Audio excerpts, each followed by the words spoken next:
pelatihan digital UMKM Indonesia dengan tema Strategi Membuat Brand Mudah Ditemukan di Internet bersama narasumber Rian Kristo Mulyono. Produk kamu tidak terlihat konsumen. Merek produk kamu tidak dikenal konsumen. Jadi minim dong penjualannya. Yuk kami kasih tahu strategi biar merek produk kamu bisa dikenal konsumen.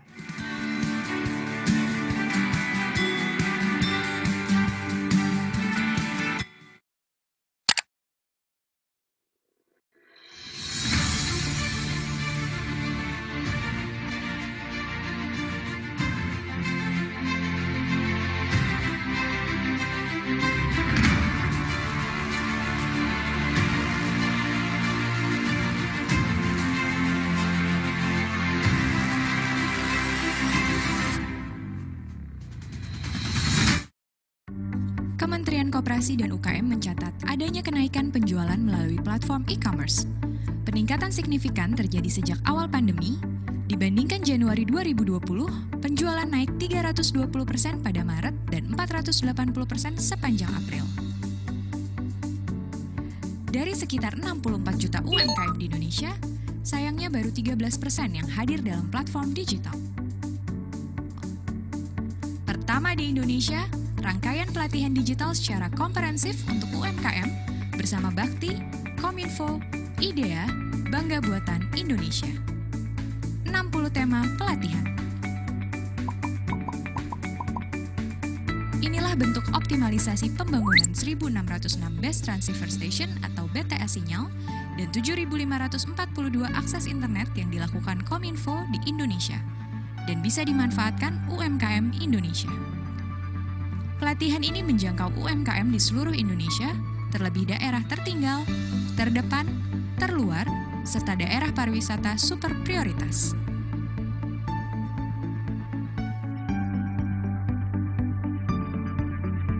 Pelatihan dengan metode online via Zoom Meeting bersama praktisi ternama dan kredibel dimulai 5 Oktober sampai dengan 12 Desember 2020. Pelatihan secara gratis dan akan mendapatkan pergantian pulsa untuk peserta pelatihan.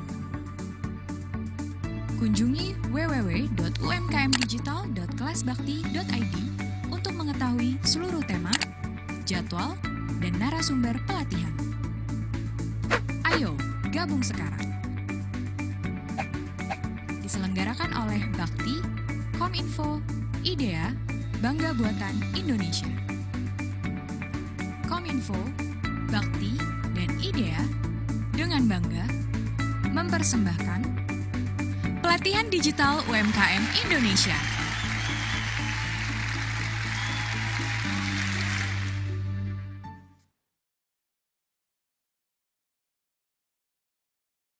Assalamualaikum warahmatullahi wabarakatuh. Selamat pagi dan salam sejahtera untuk kita semua. Selamat datang kembali di pelatihan digital UMKM Indonesia atas kerjasama Asosiasi E-commerce Indonesia dan Bakti Kominfo.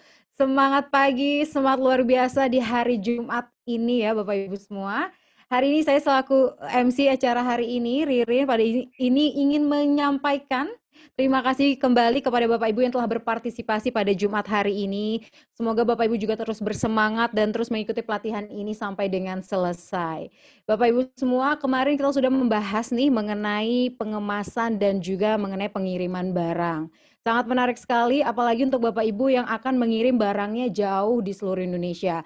Pasti senang sekali kan, karena usahanya bisa dikenal di berbagai penjuru di Indonesia. Nah, Bapak Ibu yang mungkin baru aja memulai online shop atau juga mungkin udah lama punya, namun ternyata brand atau usahanya belum banyak nih diketahui orang gitu ya, pembeli belum ada yang tahu. Gimana ya biar di era digital saat ini brand Bapak Ibu semua bisa diketahui banyak orang? Nah, ternyata itu ada strateginya. Gimana sih? Hari ini di sesi pertama ini kita akan membahas mengenai topik yang sangat menarik sekali, yaitu bagaimana strategi membuat brand mudah ditemukan di internet. Bersama narasumber kita yang juga telah bergabung pada pagi hari ini, yaitu Bapak Rian Kristo Mulyono, yaitu founder sekaligus CEO dari Tovidev. Halo Bapak, selamat pagi, selamat bergabung pada hari ini. Semoga terus bersemangat.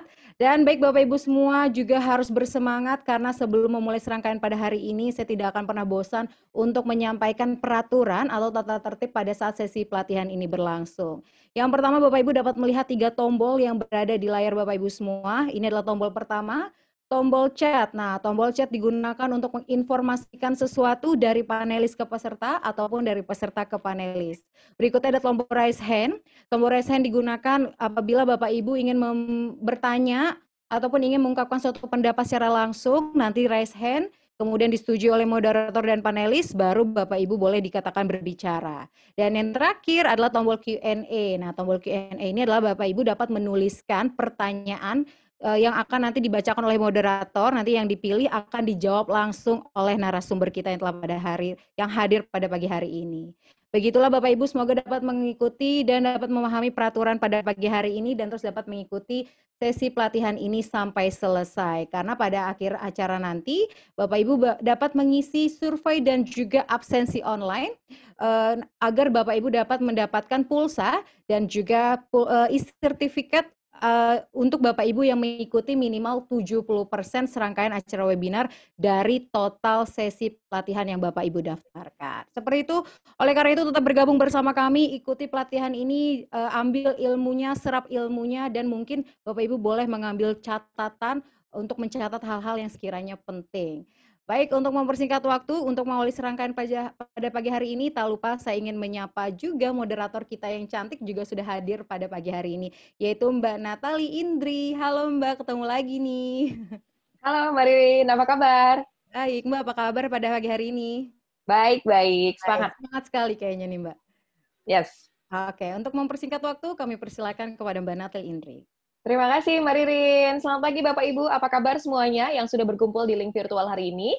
Hari Jumat nih pagi-pagi jam 8 sampai dengan jam 10 nanti saya Natali Indri akan menemani Bapak Ibu semua untuk belajar salah satu strategi yang baru bagaimana caranya supaya brand kita atau merek produk kita atau jasa kita semuanya bisa lebih dikenal di internet gitu ya. Jadi ini adalah waktu yang tepat untuk kita semua belajar karena dengan perkembangan teknologi kita semua bisa berkumpul loh dari Sabang sampai Merauke gitu ya. Pagi-pagi begini di masa pandemi yang semakin juga terbatas ruang gerak kita, tapi masih bisa berkumpul di ruang virtual untuk bersama-sama dengan ratusan peserta yang lainnya. Selamat pagi, tadi di Kalimantan Tengah sudah ada yang menyapa. Selamat pagi Bapak Ibu, apa kabar? Di Sumatera juga apa kabar? Di Jawa Timur juga apa kabar? Tadi sudah ada yang mention di Padang juga. Selamat bergabung, selamat belajar dengan kita ya, karena kita hari ini akan menghadirkan satu tema yang menarik sekali. Saya bacakan kembali ini temanya ya, strategi membuat brand mudah ditemukan di internet. Bagaimana caranya? Nanti kalau di mesin pencari, kalau saya mencari misalnya produk makanan khas Palembang, barangkali begitu, ada brandnya apa, nanti akan muncul yang paling atas di internet. Bisakah begitu? Bisa dong. Nanti kita akan belajar bersama dengan narasumber kita untuk pagi hari ini. Saya akan langsung sapa saja, tidak usah menunggu-nunggu terlalu lama. Beliau adalah founder dan juga CEO dari Tovidev, merupakan digital agency di Jakarta. Kemudian beliau juga seorang penulis buku ya, Bapak Ibu. Judul bukunya adalah Digital Marketing Concept. Langsung saya akan panggilkan saja narasumber kita untuk pagi ini. Selamat pagi, Mas Rian Kristo Mulyono. Selamat pagi, Mas Rian. Apa kabar? Senang sekali bisa bergabung. Selamat pagi. Wow.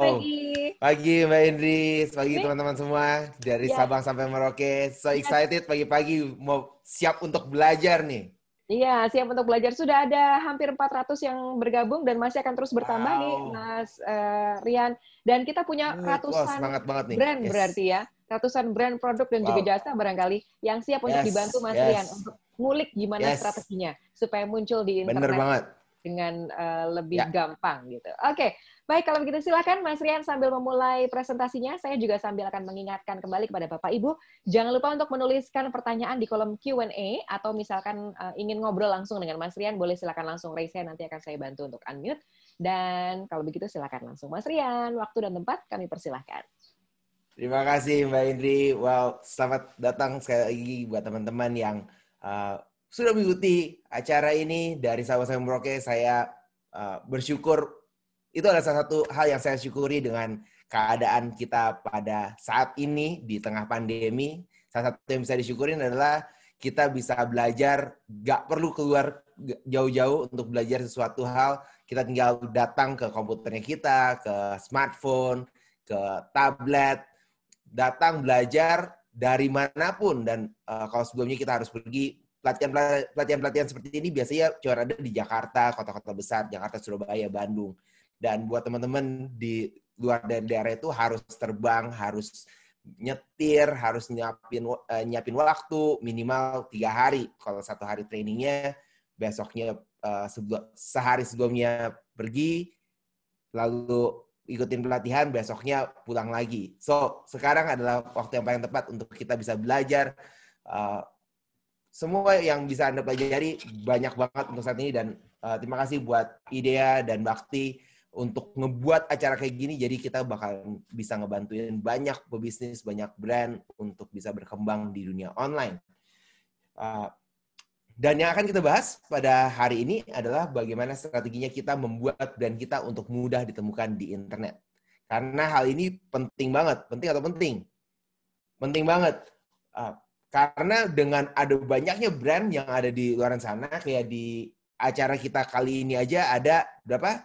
300 brand ya. 300 brand yang bukan 300 brand, ada 400 lebih katanya. Yang mengikuti acara ini berarti dari 300-400 pemilik usaha. Itu baru brandnya, bukan produknya. Jadi ada banyak banget brand yang kita bisa temukan di luar sana. Dan hal tersebut akan membuat kita berkompetisi satu sama lain. Nah, bagaimana caranya kita stand out? Bagaimana caranya kita bisa dikenali dengan lebih baik di internet sana. Dan itu yang akan kita bahas dalam webinar kita pagi hari ini. Udah siap untuk belajar semuanya? Excited untuk belajar hal ini? Oke. Sebelumnya untuk yang belum kenal, tadi saya udah dikenalin sama Mbak Indri. Perkenalkan, nama saya Randy Somyono. Saya membantu pebisnis dan marketer untuk meningkatkan bisnis mereka secara online. Saat ini saya sebagai CEO dan founder dari Tofidev. Kita adalah digital agency based di Jakarta. Kita bantu bisnis untuk mengembangkan bisnis mereka secara online. Saya juga founder dari Tofi Institute, tempat pembelajaran untuk digital marketing. Kalau teman-teman semua yang hadir di sini mau belajar mengenai digital marketing, bisa buka di tofinstitute.com.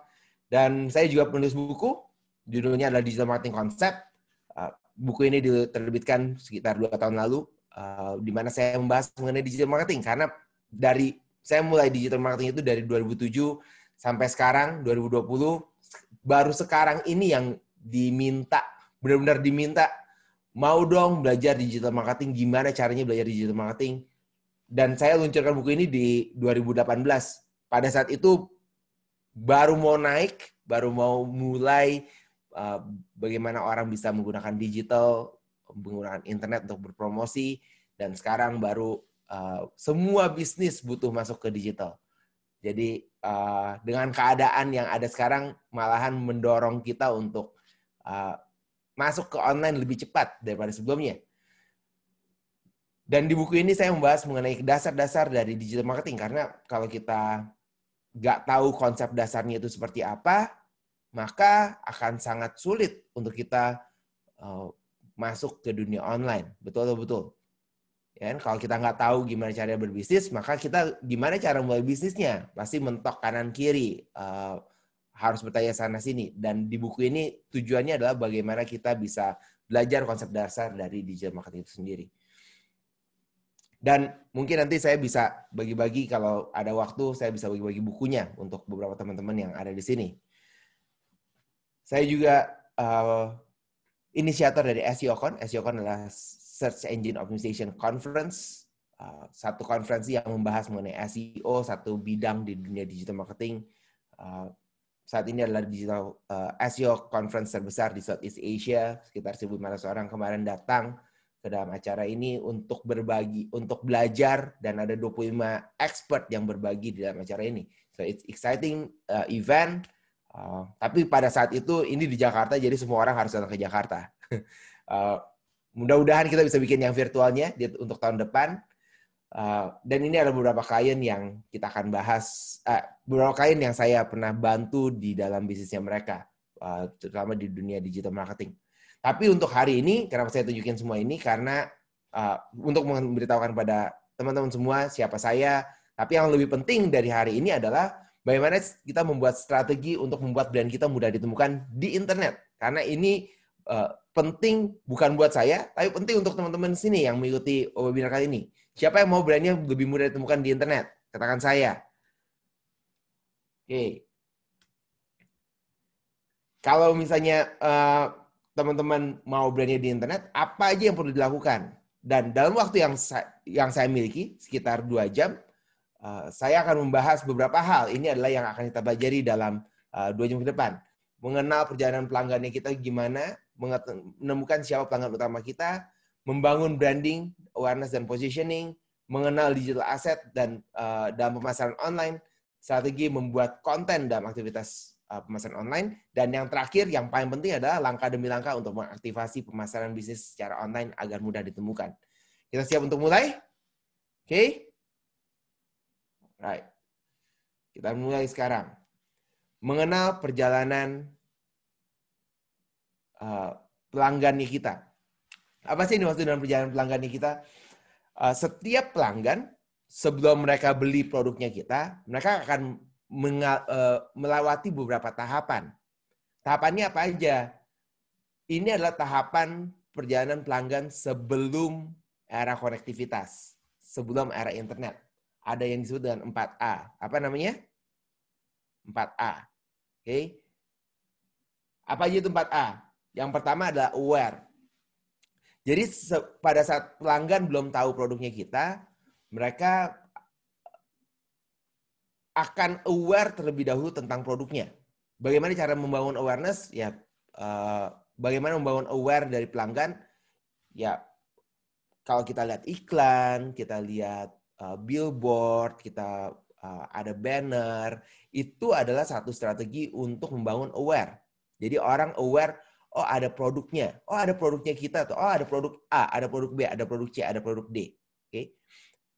Kenapa kita perlu aware? Supaya orang tahu terlebih dahulu. Tapi apakah semua yang aware, apakah mereka akan membeli produknya kita? Jawabannya adalah tidak. Jadi nggak semua orang yang aware akan membeli produknya kita. Karena mereka yang aware, lihat, oh ada produk A misalnya. Mereka akan menentukan sikap, attitude, sikap. Sikapnya adalah mereka tertarik atau nggak tertarik. Kalau mereka tertarik, apa yang mereka lakukan? Kalau nggak tertarik, mereka biarin aja. Kalau mereka tertarik, mereka akan act. Mereka akan beli. Mereka akan beli barangnya, mereka akan cari barangnya, beli di toko-toko secara offline. Dan setelah mereka membeli kembali. Ini adalah sebelum era konektivitas, sebelum era internet. Jadi kalau dulu, zaman dulu, mungkin sekitar 10-20 tahun yang lalu, ini adalah strategi yang digunakan oleh para pemasar. Pertama, mereka bangun awareness sebanyak-banyaknya. Gimana cara bangun awareness-nya? Mereka pasang iklan, mereka taruh produknya di supermarket, minimarket, pokoknya dimanapun, kemanapun pelanggan itu melihat ada produknya mereka. Sampai sekarang pun strateginya masih sama. Kemanapun produk melihat, mereka yang penting produknya mereka bisa temukan. Gunanya apa? Gunanya adalah supaya kita bisa menemukan orang-orang yang memiliki sikap mau mencoba produknya kita. Mereka akan membeli produknya kita dan akhirnya mereka membeli kembali. Oke. Ini adalah perjalanan pelanggan sebelum era konektivitas. Sekarang gimana? Sekarang dari yang ini disebut 4A. Aware, attitude, act, dan act again. Sekarang berpindah ke 5A. Jadi ada 5A-nya. 5A-nya apa aja? Aware, appeal, ask, act, dan advocate.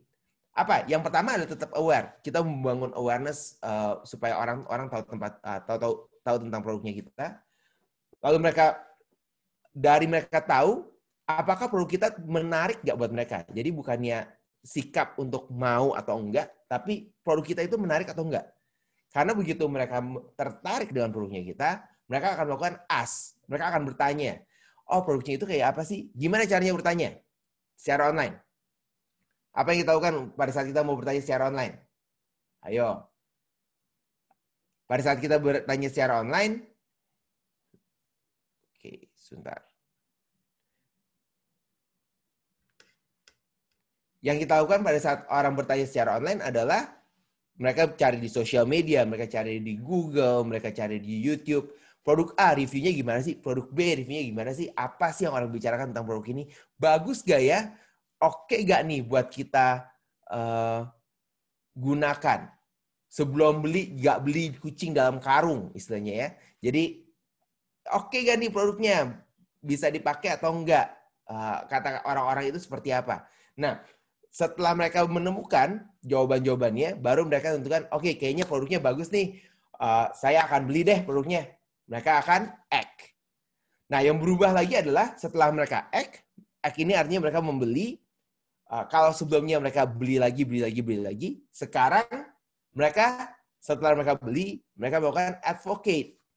Apa artinya advocate? Membagikan kepada orang-orang, menjadikan dia adalah brand ambassador dari produknya kita. Jadi yang Anda mungkin sering lihat di online, banyak orang yang pakai produk ini bagus. Apalagi kalau Anda di bisnis rumah makan, wah tempatnya bagus, mereka foto, jadi orang ada banyak membicarakan tentang tempat makannya Anda, dan banyak hal lain yang dilakukan oleh orang-orang di zaman sekarang. Jadi sekarang perjalanan pelanggannya adalah di 5 ini, aware, appeal, ask, act, dan advocate, 5A. Nah, berikutnya adalah, kalau dari 5A ini, langkah yang paling penting itu apa dalam pemasaran? Dari 5A, yang paling penting itu apa? Aware, appeal, ask, act, atau advocate. Yang menurut saya, langkah yang paling penting adalah bagaimana membuat mereka aware. Apa cara yang bisa kita lakukan untuk membuat mereka yang, oh ada produk kita loh. Ada, dia tahu kita itu eksis, kita itu ada. Namun di sisi yang lain, untuk membangun aware ini nggak gampang. Dan biasanya membutuhkan biaya yang sangat besar. Apa yang dilakukan oleh perusahaan-perusahaan besar dalam mereka membangun awareness? Ya, Anda bisa tebak. Pasang billboard besar-besar di tengah kota, pasang iklan di TV, kita nonton TV, berita, dan segala macam. Di tengah-tengahnya ada iklan. Okay? Setiap hari iklannya dari itu lagi. Dari perusahaan, dari produk A lagi. Kenapa? Karena mereka perlu membangun awareness. Siapa di sini yang suka kemakan iklan? Kalau ada iklan baru, wah kayaknya produknya bagus. Kenapa dipakai seperti itu? Karena kita diminta untuk membangun awareness. Oke? Sebagai pemasar, tugasnya kita adalah membangun awareness. Namun biaya billboard, biaya iklan TV, iklan radio, biaya itu nggak murah. Dan biayanya nggak bisa kita dapatkan langsung kembali ke dalam bisnisnya kita. Lalu bagaimana solusinya? Beruntung kita hidup di masa sekarang, di era yang sekarang, karena kita masuk ke era internet. Era internet di sisi yang satu sangat besar penggunanya, di sisi yang satu mungkin ini adalah hal yang baru untuk teman-teman menggunakan internet. Tapi dengan menggunakan internet, kita diberikan banyak kemudahan untuk bisa berada di hadapan dari pelanggannya kita. Kita bisa menggunakan sosial media, Instagram, Facebook, free, gratis kita menggunakan jasanya mereka. Kita bisa menggunakan, kita bisa membuat website. Membuat website nggak terlalu mahal. Kita bisa menggunakan iklan pun tidak terlalu mahal. Jadi teman-teman mengikuti pelatihan ini juga akan membahas beberapa hal di dalam pemasarannya dari teman-teman semua. Yang akan saya bahas adalah bagaimana caranya kita mulai dari dasarnya terlebih dahulu. Apa yang perlu kita lakukan. Dan itu kita masuk ke bagian yang kedua. Setelah kita tahu kita membangun awareness, langkah berikutnya apa? Kita harus menemukan siapa pelanggan utama kita. Kesalahan paling besar dari seorang pemasar adalah tidak tahu siapa yang harus kita pasarkan. Pada saat kita punya produk, kita bilang, siapa yang bisa beli produknya? Oh, semua orang bisa beli produknya. Semua bisa kok bayarin beli produknya kita, nggak perlu kita targetin. Apalagi kalau kita jual produknya adalah, produk kita jual itu air minum kemasan. Jadi targetnya siapa? Targetnya semua orang. Semua orang bisa minum. Ayah, ibu, adik, kakak, nenek, semuanya bisa minum. Nah, itu adalah kesalahan terbesar yang bisa dilakukan oleh seorang pemasar. Sebagai pemasar, baik secara digital ataupun secara offline, kita harus menemukan siapa pelanggan utama kita. Pertanyaannya adalah, apakah Anda tahu siapa pelanggan utamanya Anda? Siapa pelanggan utamanya? Seperti apa mereka? Bagaimana caranya kita menentukan pelanggannya kita? Kita harus tahu dulu siapa kira-kira pelanggan yang paling cocok untuk menggunakan produknya kita. Karena sebuah produk, misalnya tadi balik lagi ke air minum kemasan. Target audiensnya siapa? Target orangnya yang bakal beli itu siapa? Ada produk A yang mereka ditargetkan untuk restoran-restoran tingkat atas. Misalnya ada yang pakai botol beling yang warna hijau, botolnya bagus gitu ya. Apakah itu akan bisa dijual secara umum untuk semua orang? Enggak, karena satu botol air minum harganya mungkin bisa belasan ribu sampai puluhan ribu. Sedangkan botol yang biasa harganya mungkin ribuan, 2.000, 3.000. Saya udah nggak tahu harganya berapa sekarang. Udah nggak pernah jalan-jalan keluar soalnya di kantor terus. Nah, kita harus tahu dengan botol minum yang sama, dengan air kemasan yang sama, kita akan menentukan siapa target audiensnya kita. Nah, bagaimana caranya kita menentukan target audiensnya kita? Siapa kita menentukan target pelanggannya kita? Beberapa hal yang perlu kita ketahui adalah kita harus tahu mereka secara demografis. Demografis itu berdasarkan dari umur, gender itu laki-laki atau perempuan, lokasi mereka ada di mana, kira-kira pemasukannya mereka berapa, statusnya mereka itu apa. Statusnya ini adalah hubungannya mereka, single atau menikah. Kenapa hal ini perlu kita ketahui? Karena begitu kita mau tahu target pelanggannya kita siapa, kita akan lebih mudah membuat penawaran untuk targetnya kita. Dan kita bisa menentukan gimana cara bahasanya. Coba kalau Anda punya produk yang produknya itu produk anak muda, lalu Anda bilangnya pakai kamu dan saya, atau Anda terus saudara gitu. Jadi kalau pas jualan, ini adalah produk yang tepat untuk Anda. Wow. Gimana kesannya untuk yang muda? Buat yang muda bakal mikir yang ini produknya tua banget ya. Padahal ditargetkan untuk mereka. Kalau target pelanggannya Anda adalah yang lebih muda, maka kita ikutin bahasanya mereka. Lu, gue misalnya. Atau kalau misalnya ngincarnya sisi romantis, kamu, aku. Kita ikutin bahasanya mereka. Apa yang mereka ngomongin, gimana cara mereka ngomong, dan seterusnya. Semakin lengkap kita bisa menemukan demografisnya kita, demografis target pelanggan kita akan semakin bagus. Dan ini adalah langkah pertama yang harus dilakukan sebagai pemilik bisnis. Oh, targetnya saya semuanya berarti salah.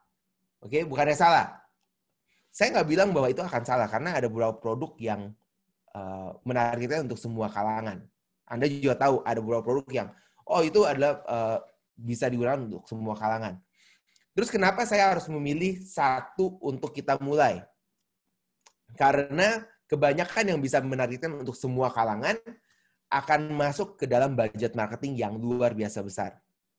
Dan selain budget marketing luar biasa besar, mereka biasanya punya tim yang luar biasa besar juga. Kalau itu adalah Anda punya budget tak terbatas, tim tak terbatas, maka Anda bisa targetin untuk semua orang. Karena dengan targetin semua orang, dengan tim kita yang banyak, setiap tim akan berfokus kepada satu bidang, satu target pelanggan. Oke, kalau kita yang baru mulai, usaha baru, maka akan lebih mudah, akan lebih efektif, akan lebih efisien kalau kita bisa menargetkan kepada target pelanggan yang kita tahu akan membutuhkan produk atau jasa yang kita tawarkan. Oke, jadi bisa mengerti?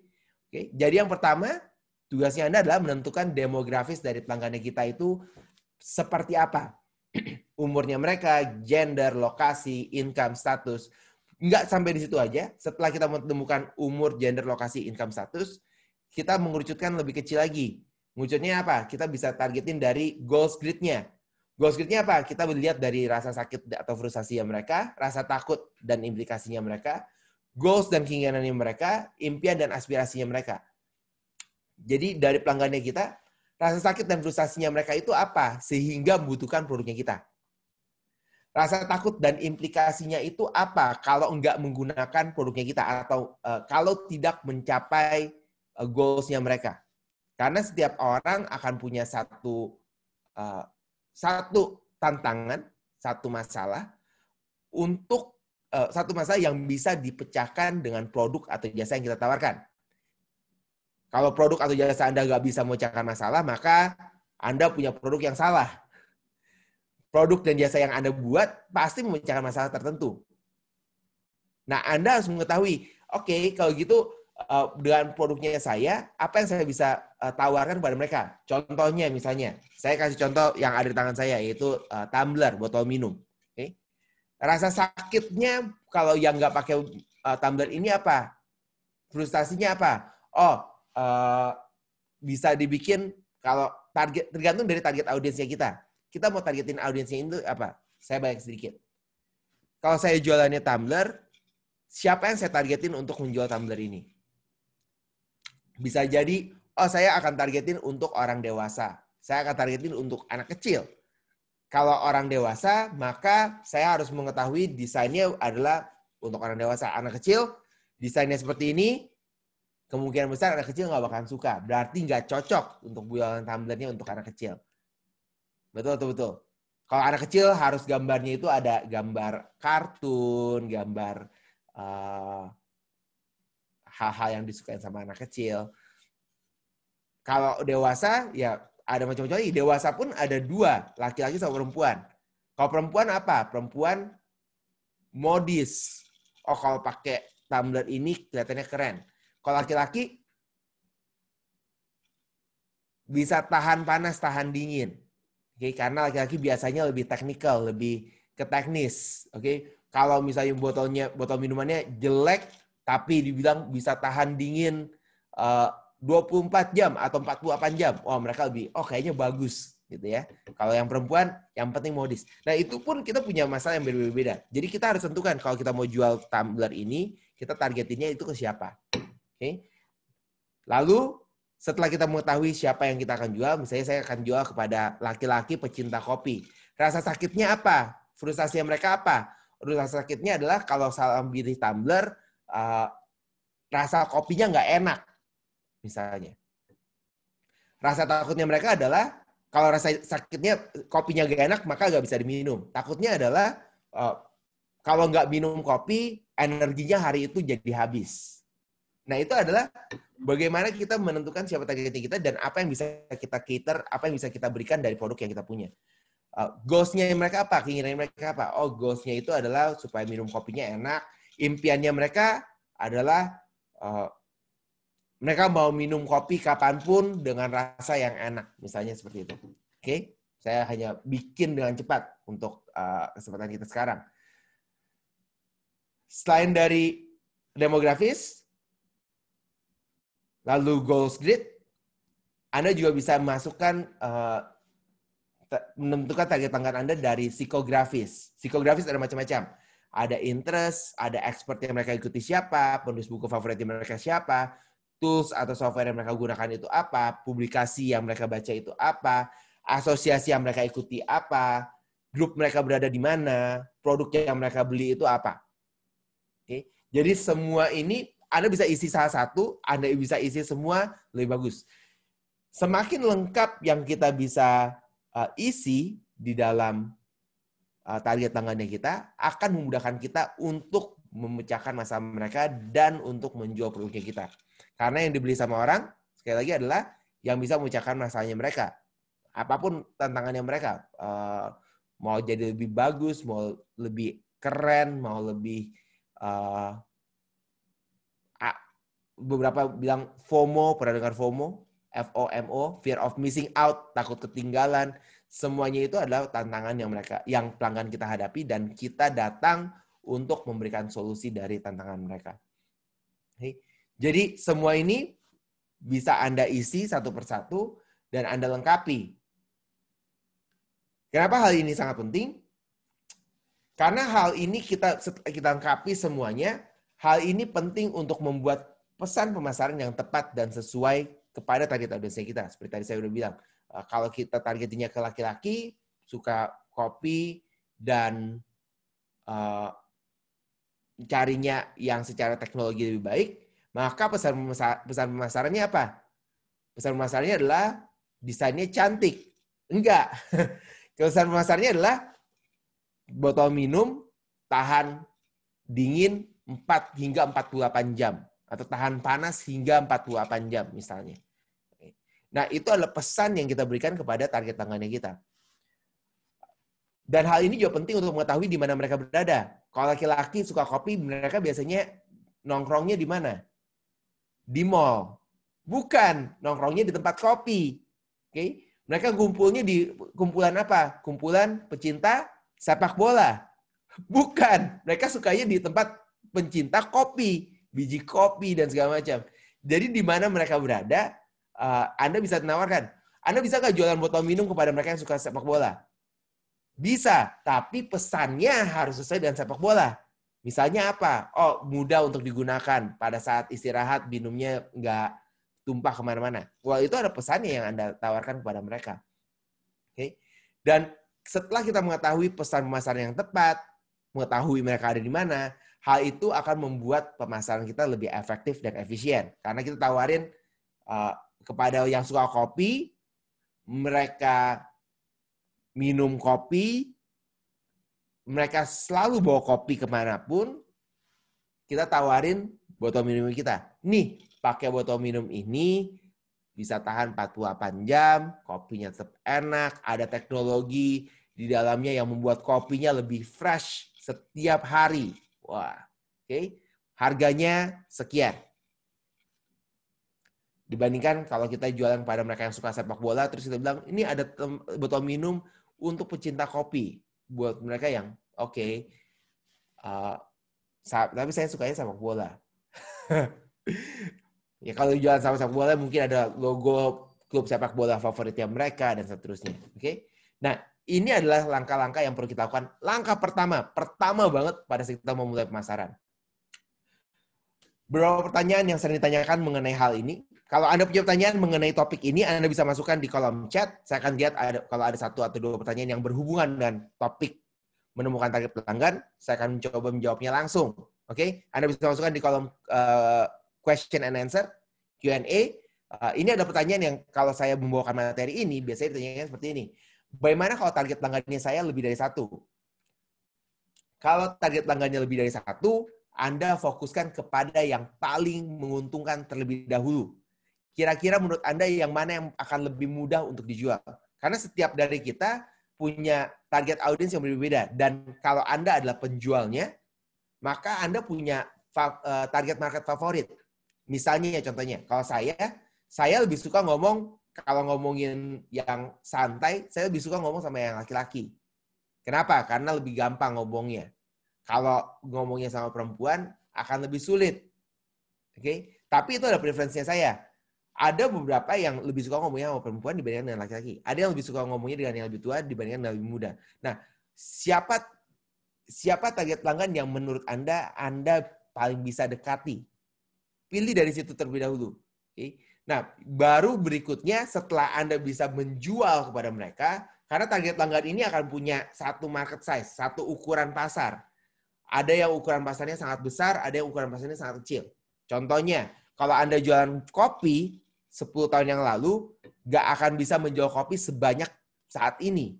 Kenapa? Karena 10 tahun yang lalu nggak ada yang peduli dengan minuman kopi. Baru 2-3 tahun terakhir, toko kopi ada di mana-mana. Nah, kalau 10 tahun yang lalu, market size-nya, ukuran pasarnya itu sangat kecil. Sekarang ukuran pasarnya lebih besar. Nah,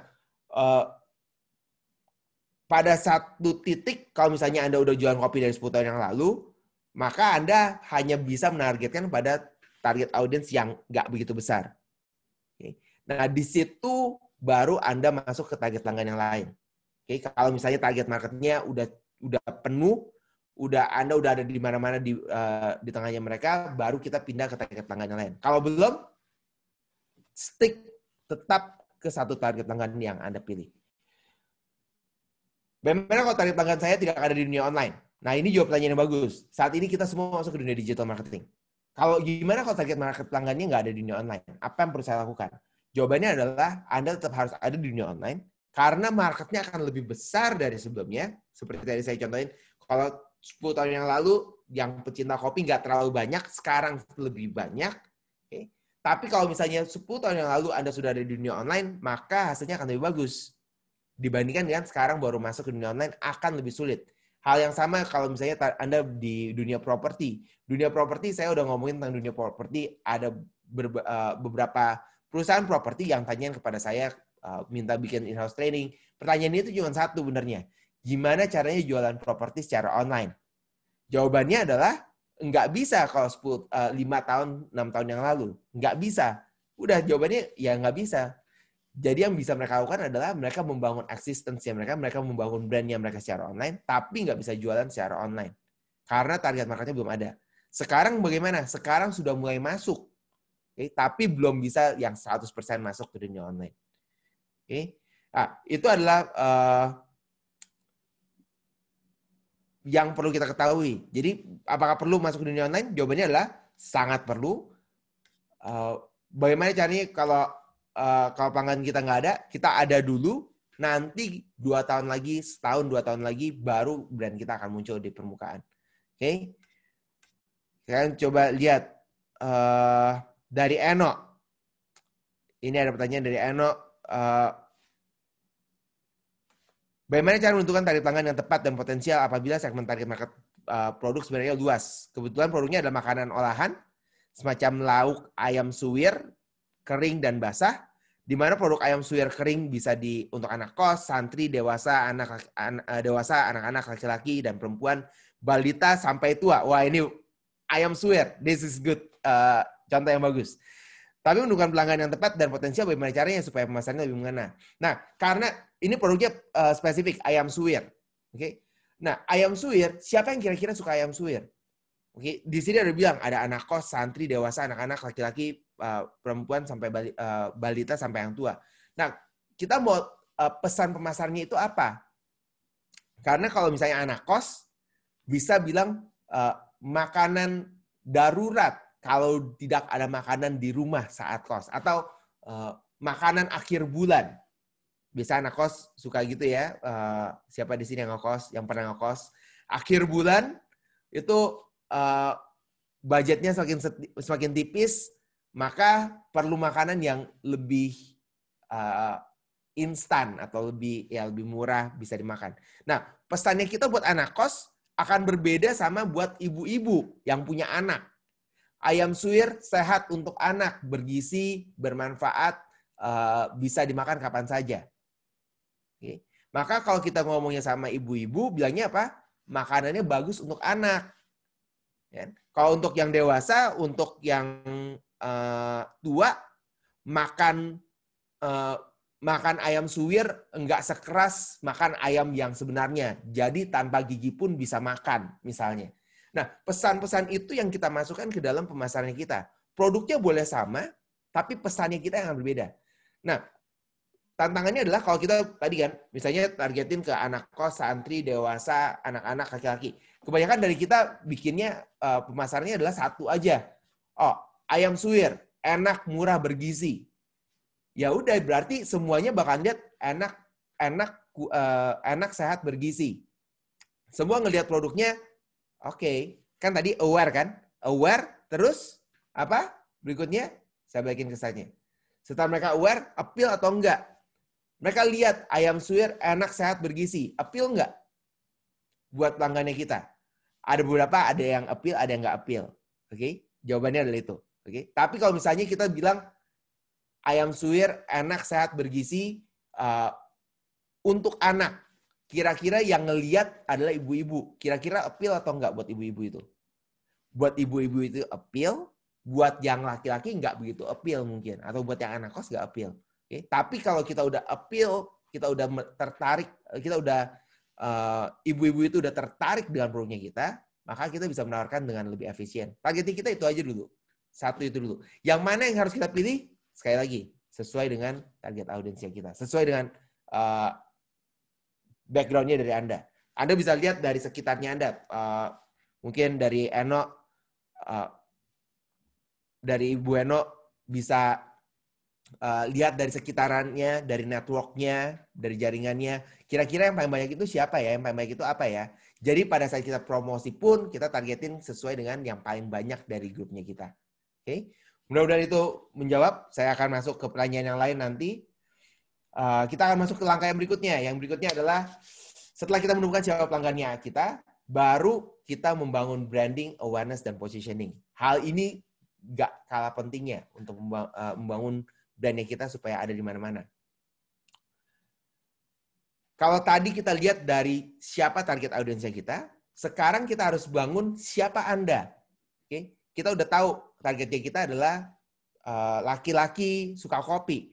Itu adalah target audiensnya kita.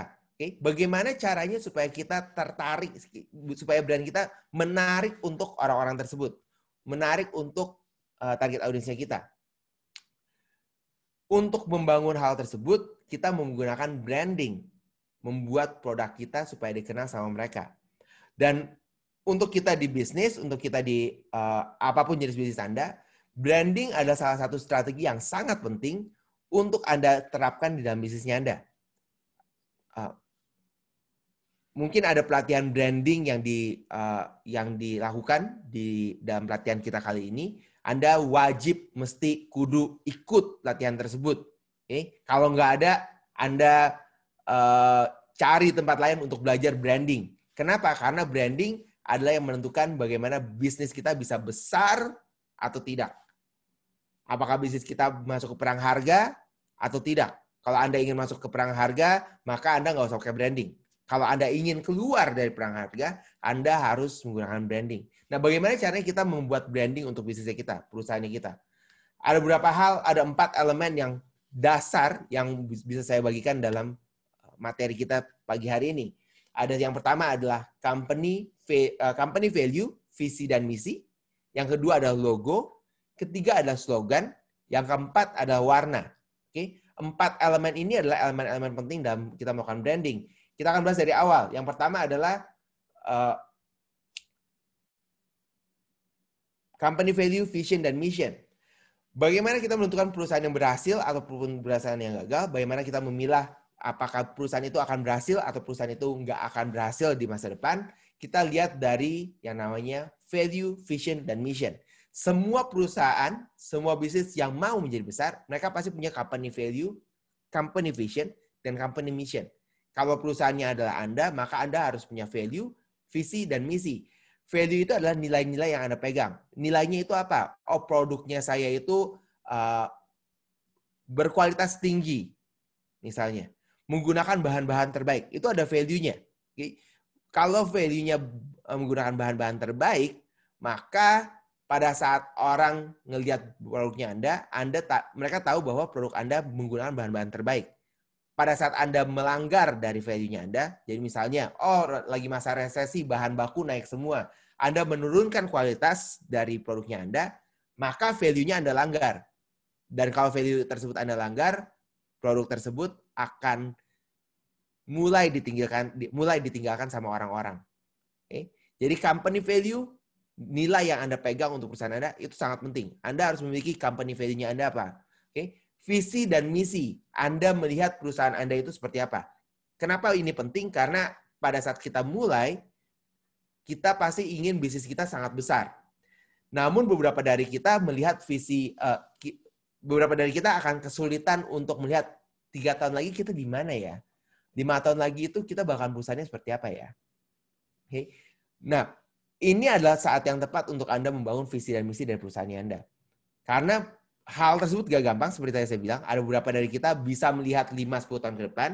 Beberapa dari kita untuk 1 tahun aja kita nggak tahu. Untuk ngelewatin pandemi aja, ini pandeminya sampai kapan aja kita nggak tahu apa yang kita lakukan. Kalau itu adalah Anda, maka Anda harus membangun visi dan misi. Karena kalau kita bergerak dengan visi dan misinya kita, maka bisnisnya kita akan mengikuti visi misi itu. Jadi kita akan berkembang sesuai dengan visi misinya Anda. Dan visi misi gak ada yang visi misi terlalu kecil, gak ada visi misi terlalu besar. Oke? Maksudnya gak ada terlalu kecil. Anda bisa bilang, saya adalah toko paling bagus di tempatnya saya. Misalnya tempatnya saya di Kebon Jeruk. Saya adalah toko kelontong paling bagus di Kebon Jeruk. Boleh. Jadi itu adalah visinya Anda. Tapi Anda juga bisa bilang, saya adalah toko kelontong paling baik di Indonesia. Boleh juga, itu adalah visinya Anda. Pertanyaannya adalah bagaimana caranya nanti kita pikirin. Tapi goals-nya adalah menjadi yang paling baik di Kebon Jeruk atau menjadi yang terbaik di Indonesia. Kalau itu adalah visi misinya Anda bisa pikirkan gimana caranya. Tapi bukan fake vision mission. Maksudnya visi misi yang bohongan. Yang bohongan itu yang gampang ditulisnya. Kita tulis saja, menjadi produk yang paling baik di dunia. Tapi cuma ditulis doang. Nah, itu yang nggak boleh. Oke? Itu juga akan menentukan apakah bisnisnya akan gagal atau enggak. Jadi Anda harus memegang visi misi dari perusahaannya Anda. Apakah itu bisa jadi kenyataan atau enggak? Anda percaya dulu. Kita bilangnya believe. Kita percaya bahwa visi misinya itu bisa jadi kenyataan.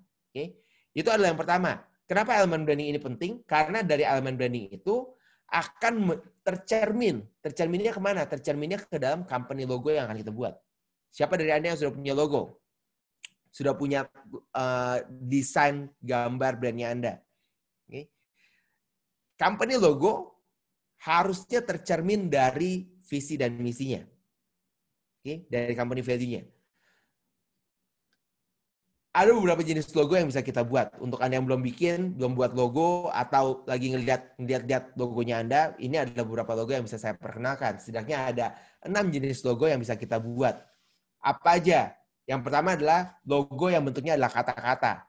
Ini adalah kata-kata logo-logo yang besar yang bisa kita temukan. Facebook, Google, Disney, Microsoft, Coca-Cola, FedEx.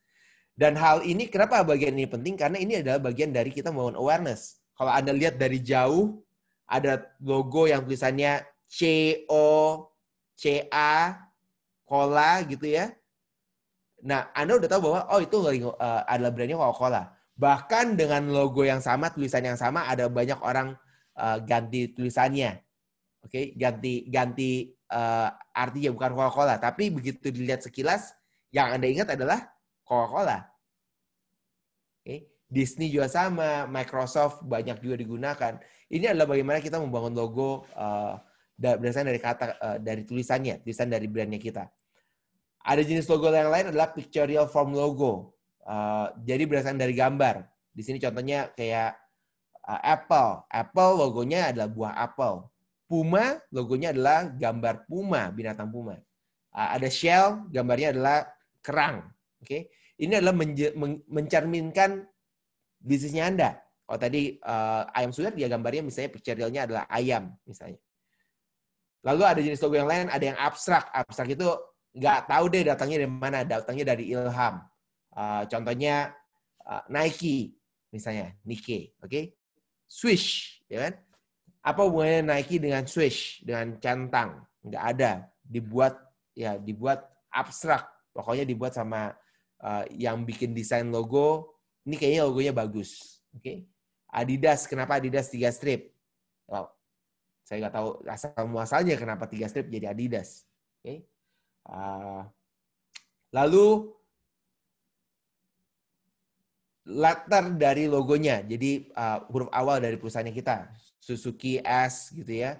Ada HP, Unilever U, Facebook pakai F, McDonald M, Villa, dan seterusnya. Ini adalah bentuknya dari letter, dari huruf. Ada juga yang bentuknya adalah emblem.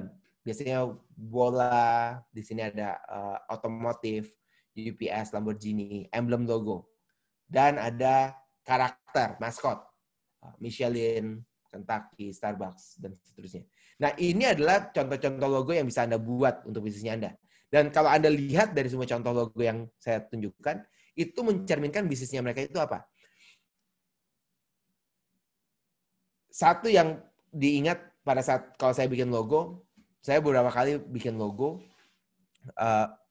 perasaan pada saat awal dulu pada saat saya mulai bisnis, saya pemikirannya kalau saya bikin logo untuk perusahaannya saya, logonya kok nggak bagus ya, logonya kok nggak keren ya, logonya kayaknya nggak menarik ya, kok nggak seperti logo-logo yang ada di luaran sana sih. Nah, kalau Anda punya perasaan yang sama, saya kasih tahu bahwa semua logo yang dibikin mulainya nggak dikenal. Okay? Logo Coca-Cola 100 tahun yang lalu kalau ada tulisan Coca-Cola kayak begitu, emangnya ada orang yang peduli dengan logo tersebut? Jawabannya adalah enggak, karena belum diperkenalkan. Nah, tugasnya kita sebagai pemasar adalah kita memperkenalkan logo tersebut. Okay? Jadi seiring waktu logo Anda akan lebih terkenal, logo Anda akan lebih dilihat oleh orang-orang. Okay? Jadi itu adalah bagaimana kita membuat logo. Pentingnya sebuah logo untuk perusahaannya kita. Dan setiap logo, sekali lagi, setiap logo mencerminkan dari company value, vision, dan missionnya kita. Oke. Setelah elemen logo, jadi yang pertama tadi company value, visi dan misi, lalu ada logo. Yang berikutnya adalah slogan. Apa itu slogan? Brand slogan. Coba Anda tebak. Anda jawab dalam hati aja, nggak usah diketik juga. Tapi coba jawabannya apa? Apapun makanannya, minumnya, ada aku dan kau, suka, ada yang lebih bagus dari yang lebih mahal, banyak. Berapa lapis? Ratusan. Orang pintar minum, gantinya ngopi. Siapa yang bisa menebak brandnya itu apa aja? Dari 6 contoh di sini, siapa yang benar 6-6-nya? Katakan saya. Padahal saya nggak sebut nama brandnya loh. Saya cuma bilang slogan yang mereka gunakan. Dan itu adalah pentingnya slogan. Karena brand, orang nggak mau, beberapa orang nggak suka dengan brand. Nggak suka dengan namanya. Tapi kalau mereka bisa menemukan slogannya, atau mereka menemukan slogannya itu mencerminkan mereka bisa ingat dengan slogan dengan brand tersebut. Dan di situ Anda bisa masuk, Anda bisa membuat brand Anda lebih dikenal, supaya brand Anda lebih terlihat di mana-mana. Bagaimana caranya kita membuat brand slogan? Dan membuat brand slogan ini Anda bisa mencari tahu dari contoh-contoh brand yang ada di luar sana, atau Anda membuatnya sendiri. Yang terpenting dari membuat brand slogan adalah slogan itu harus mudah diingat. Maksudnya mudah diingat, ya isinya dari 4-5 kata. Jangan bikin 12 kata. Kalau 12 kata namanya bikin paragraf. 4-5 kata. 3 semakin pendek semakin bagus. Misalnya Nike, just do it. Just do it. Itu ada 3 kata.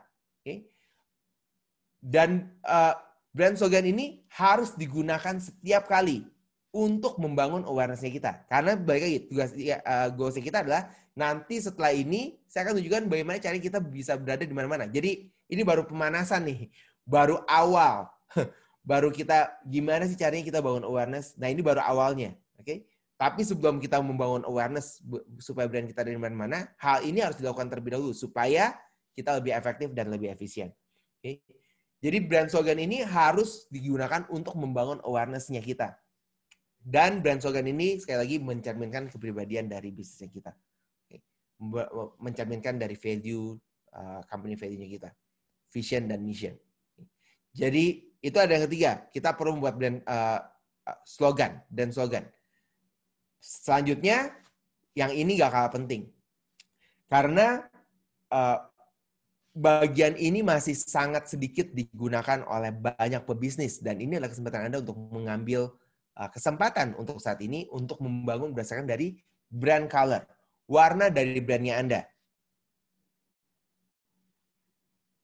Contoh, apa yang Anda pikirkan? Kalau misalnya Anda lagi jalan-jalan di mall, saya tahu sekarang nggak bisa ke mall, nggak bisa ke keluaran gitu. Tapi kalau misalnya ada toko minuman, toko minuman pakai payung warna hijau di depannya, kira-kira itu apa?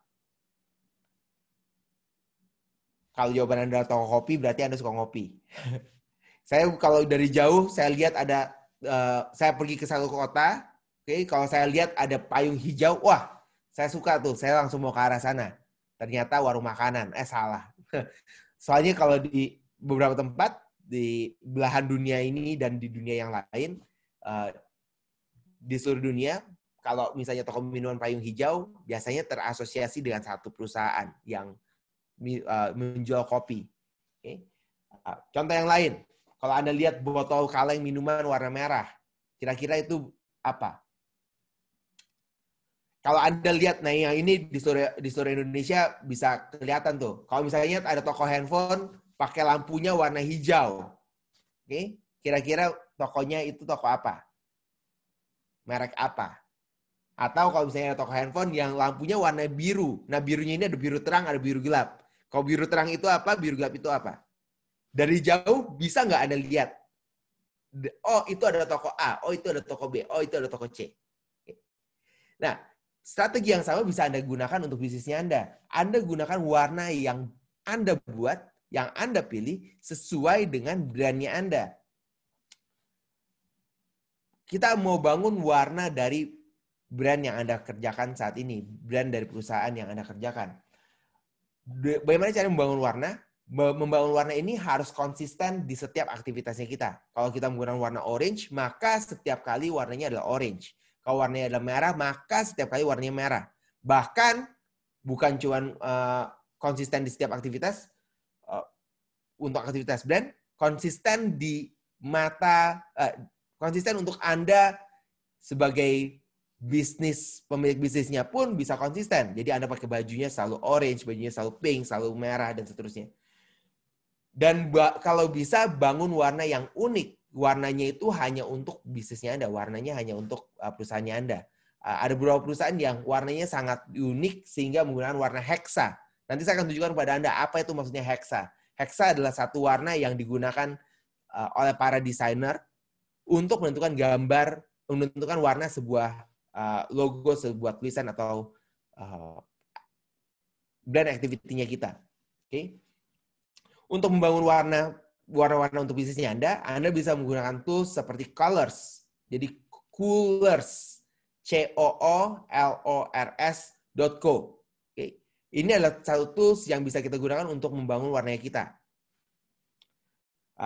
Bagaimana caranya? Nanti di bagian akhir saya akan tunjukkan, saya akan hands-on, saya akan kasih lihat ke teman-teman gimana caranya untuk pakai tools ini. Tapi sekali lagi, tools ini digunakan untuk membangun warnanya kita, warna dari bisnisnya kita supaya konsisten. Ini ada beberapa tips, kalau Anda mau screenshot untuk saat ini, boleh di screenshot. Ini adalah contoh arti dari warna. Kalau tadi kita bilang ada company value, logo, slogan, nah kita masuk ke warna. Nah setiap warna akan menentukan perasaan tertentu. Jadi kalau kita lihat warna, berdasarkan riset, akan menampilkan perasaan-perasaan tertentu. Contohnya kalau merah, oke? Kalau merah itu rasanya adalah revolusioner, punya energi, ada power, kuat, berani ngambil resiko, berbahaya, passion, love, attention. Oke? Itu adalah beberapa contoh yang logo-logo yang menggunakan warna merah. Warna merah juga biasa digunakan untuk restoran karena kalau Anda di tempat makan atau berbau dengan makanan dan minuman, Anda mau warnanya merah. Anda lihat beberapa brand yang besar dengan di bisnis food and beverage, mereka menggunakan merah. Kenapa? Karena merah biasanya meningkatkan appetite, meningkatkan rasa kayaknya lapar gitu. Kayaknya makanannya lebih enak kalau warnanya merah. Okay? Ada orange, ada purple, blue, green, black, and white. Okay? Nah, Anda harus tentukan warnanya sesuai dengan bisnisnya Anda. Tapi warna favorit saya biru, sedangkan saya rumah makan. Jadi saya rumah makan, warna favorit saya biru. Apa yang perlu saya lakukan? Seorang pemasar yang baik akan menggunakan target warna yang pelanggan kita suka, bukan yang kita suka. Karena kalau kita suka, ada berapa banyak brand yang mempertahankan idealisme dari pemilik bisnisnya, sehingga bisnisnya nggak bisa berkembang. Karena idealis dari pemilik usahanya. Anda nggak mau masuk ke level tersebut. Anda mau mengikuti yang ada di pasar. Tapi tentu saja ada beberapa produk yang visionaris, pemilik usaha yang visioner, yang mau menggunakan, pokoknya saya mau kesukaannya saya untuk bisnisnya saya. Boleh nggak? Ya jawabannya adalah boleh-boleh aja. Kalau Anda adalah orang yang visionaris, Anda bisa melakukan hal tersebut. Contohnya siapa? Contohnya adalah salah satu yang saya tahu adalah pendirinya Apple Computer, Steve Jobs. Steve Jobs punya visionnya sendiri. Dia punya gambaran perusahaannya mau dibawa kemana. Okay? Makanya produk-produknya mereka bisa dibilang beberapa visioner, beberapa revolusioner. Kok revolusioner bukan warnanya merah? Apple itu warnanya putih. Oh iya, karena dari pemiliknya mereka tahu apa yang harus dikerjakan dan mereka mampu untuk menggerakkan pasar. Okay. Ada beberapa yang bisa melakukan hal tersebut, mungkin 1 dari 1.000.000, okay, karena hanya ada 1 Steve Jobs di dunia ini dari 7 miliar orang di dunia. Okay. dan bagaimana caranya kita memilih apakah kita masuk ke ranah itu atau kita menggunakan yang market suka, Anda bisa berdiskusi. Nanti kalau ada sesi diskusi, mau tanya tentang brandnya Anda bisa kasih tahu. Oke? Itu adalah arti warna. Jadi Anda bangun warnanya Anda. Oke? Jadi ada 4 elemen yang perlu Anda bangun setelah kelas ini berakhir. Oke? Sampai besok Anda bertanya. Company value, visi dan misi, logo, slogan, dan warna. Oke? Ini ada dasarnya. Tujuannya apa kita membangun branding ini? Supaya orang aware. Pada akhirnya adalah, oh saya tahu kalau misalnya produknya itu warna orange, itu siapa. Oke. Contohnya apa? Contohnya adalah saya kasih contohnya saya sendiri. Oke, ini adalah perusahaannya saya. Kalau tadi dilihat perusahaannya saya, presentasinya saya menggunakan warna orange. Oke, saya pun menggunakan jam tangan warnanya orange. Bajunya saya memang putih. Oke. Kenapa? Karena saya membangun awareness untuk warna orange adalah Toffee Dev. Perjalanannya gimana? Perjalanannya cukup panjang untuk memperkenalkan orang melihat warna orange adalah Toffee Dev. Untungnya untuk saat ini ada beberapa orang yang kalau ngelihat di dunia digital marketing warnanya orange dikirainnya saya. Oke. Well, itu adalah berita bagusnya. Berarti awareness-nya saya berhasil.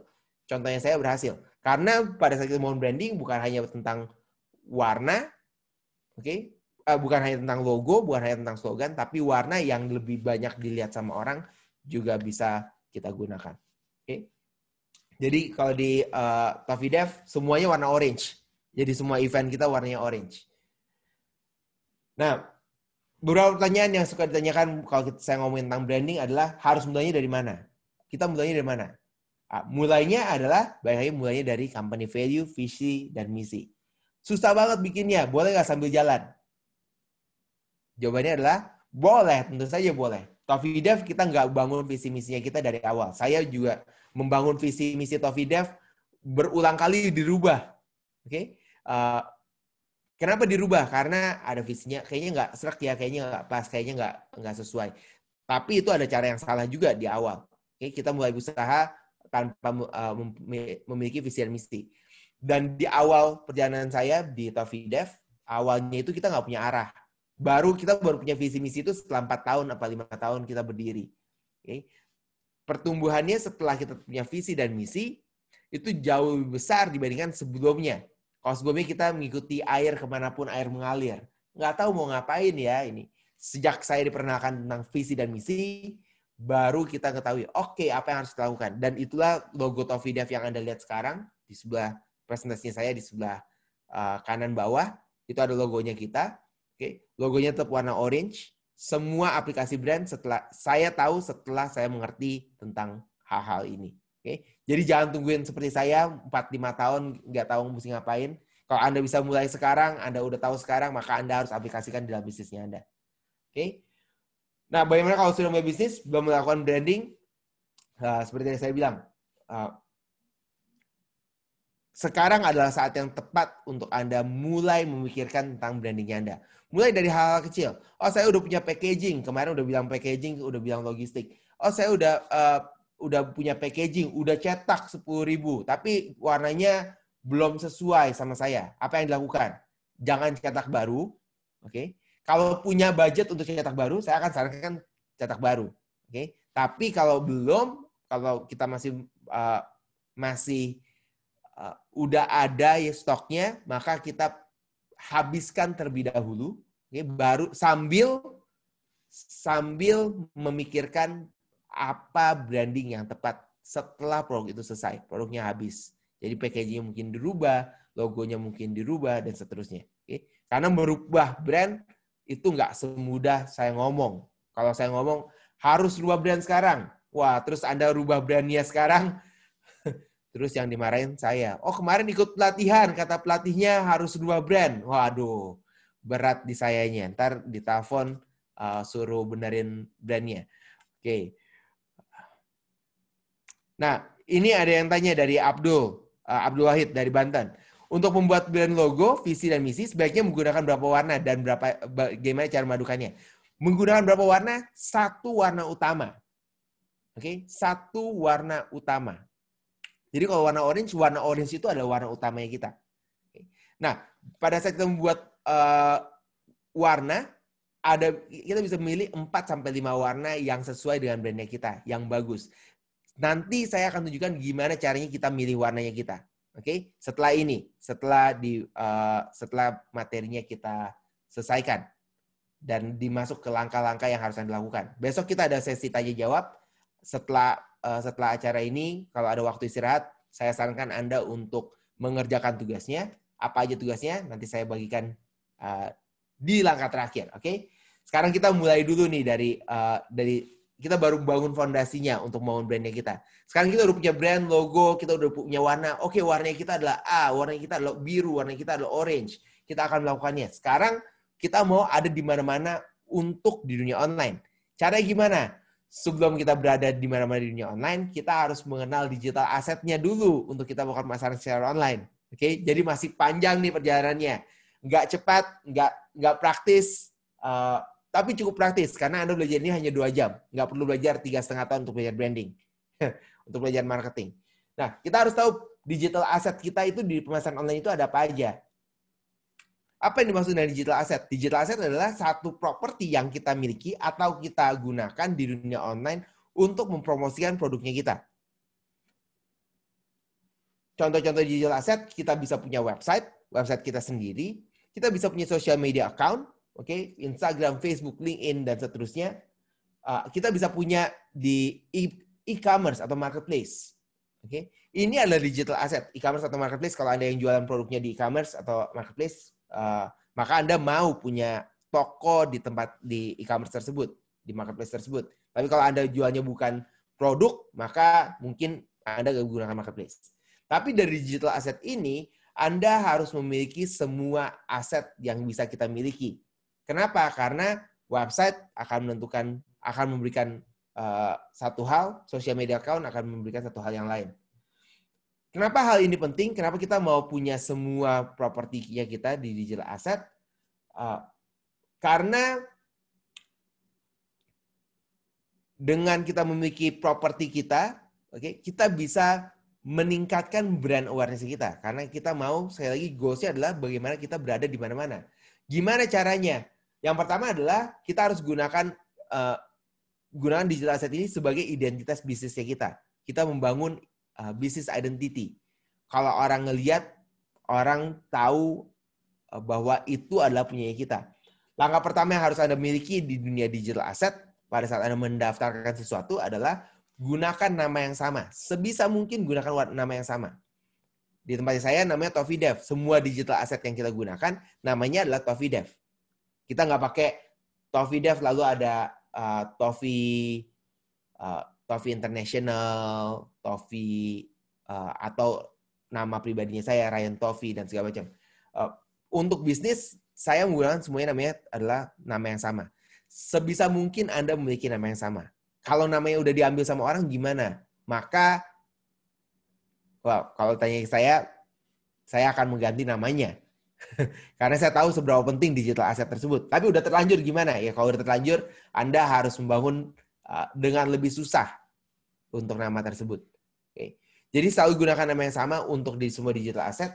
Dan kenapa kita mau punya digital asset di secara online? Karena setelah kita punya digital asset, kita akan membangun kepercayaan.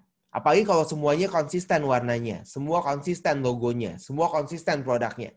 Maka akan lebih dipercaya. Oh, yang produk ini lebih bagus, lebih dipercaya. Lebih kalau kita beli, barangnya pasti dikirim. Karena kebanyakan dari kita, ini barangnya bakal dikirim nggak ya? Ini kok bagus nggak ya? Kita nggak tahu apakah akan dikirim atau enggak. Dan kenapa kita mau punya digital asset? Karena ini juga salah satu tools untuk membangun awareness-nya kita. Dan dengan kita memiliki digital asset, kita akan lebih mudah ditemukan. Digital assetnya kalau gitu apa aja? Semua digital asset, semua account, semua website portal yang bisa kita daftarkan, kita akan daftarkan dengan nama brand dan warna yang kita miliki. Oke. Jadi, perlu nggak punya website? Perlu. Beli websitenya, daftarin nama websitenya Anda, lalu buat sesuai dengan brandnya Anda. Instagram, account, LinkedIn, saya belum pakai LinkedIn. Apa tuh LinkedIn ya? LinkedIn adalah sosial media juga. Tapi saya nggak pakai LinkedIn. Terus perlu nggak daftarin? Jawabannya adalah perlu. Oke, daftarin dulu aja buat brandnya Anda ada di situ. Setidaknya minimal-minimalnya Anda bikin nama logonya Anda, logonya tersebut ada di LinkedIn. Kenapa? Karena target audiensnya kita atau pelanggannya kita, mereka bisa ada di mana aja. Dan mereka bisa mencari di mana aja. Dan satu hal yang Anda nggak ingin dapatkan adalah pada saat seseorang cari produknya Anda, yang ketemu produk kompetitornya Anda. Daripada itu terjadi, mendingan Anda ada di mana-mana terlebih dahulu.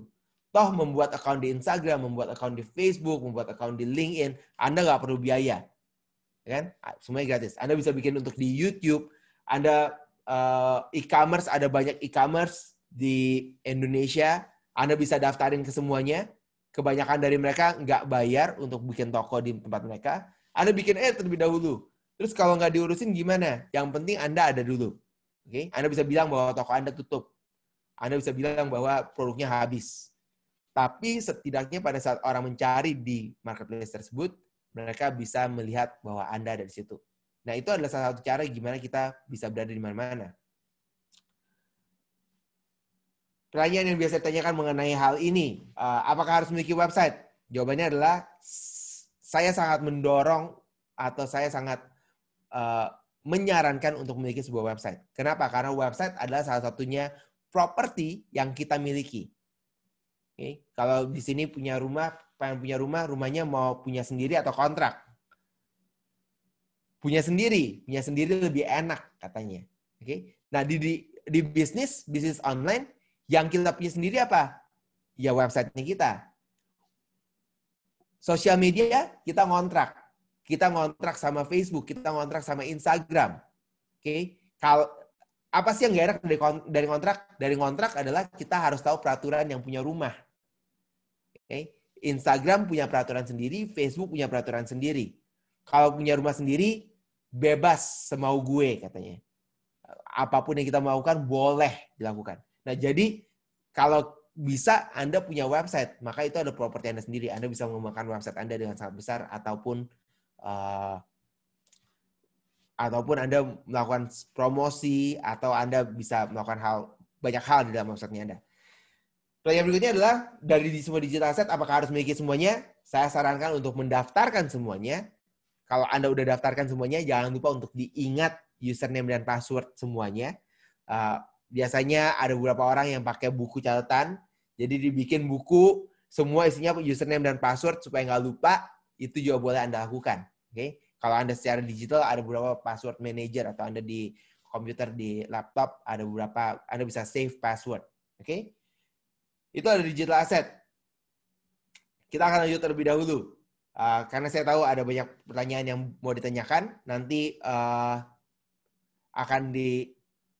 dari Mbak Indri akan pilih pertanyaan-pertanyaannya. Jadi Anda bisa masukkan pertanyaannya sekarang.